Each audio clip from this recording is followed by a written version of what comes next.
Numbers 33, this is the review of the journey from Egypt to Jordan. These are the stages, so we're recapping. They do a lot of this in the Bible, I noticed, but I feel like we need a lot of this in our own lives.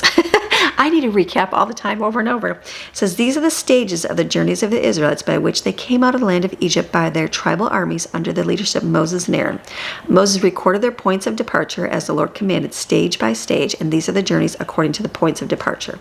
They set out from Ramses on the 15th day of the 5th month, on the day after the Passover.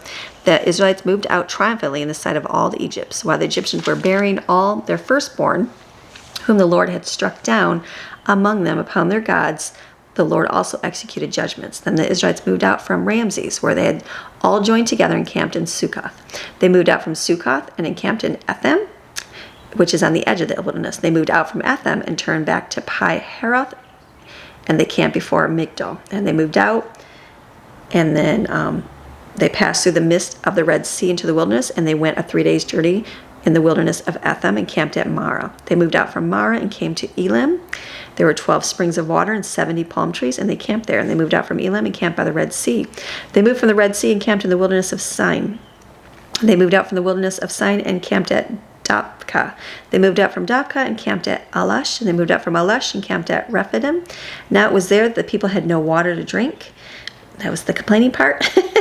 And then they moved out from there and camped in the wilderness of Sinai, where they remained for about a year. They moved from the wilderness of Sinai and camped at Kibroth. They moved out from Kibroth and camped at Hazeroth.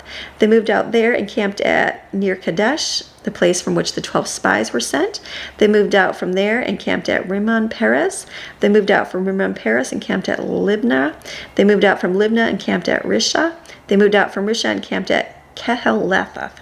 These are a lot of big words. They kept moving out from different camps, but he did record each one they moved out from.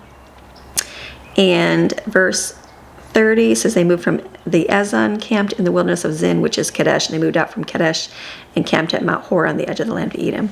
Aaron the priest went up from Mount Hor at the command of the Lord and died there in the 40th year after the Israelites came out of the land of Egypt on the first day of the 5th month.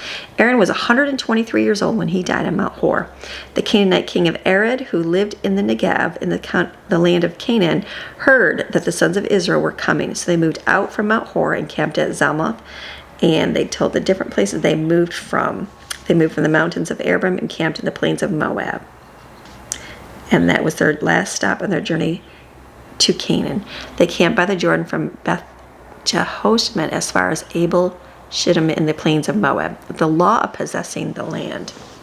Then the Lord spoke to Moses in the plains of Moab by the Jordan, across from Jericho, saying, say to the children of Israel, when you cross the Jordan to the land of Canaan, then you shall drive out all the inhabitants of the land before you, and destroy all their sculpted images, and destroy all their cast idols, and completely eliminate all their idolatrous high places. You shall take possession of the land and live in it, for I have given the land for you to possess. You shall inherit the land by lot, according to your families. By the large tribe you shall give a larger, smaller one you shall give a smaller. Whatever the lot falls to any man, that shall be the location of his inheritance, according to the tribes of your fathers you shall inherit.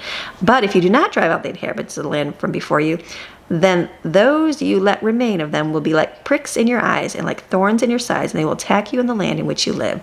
And as I, the Lord, plan to do to them, so I will do to you. Very important to follow the Lord. You don't want what he planned to do to them to do to you.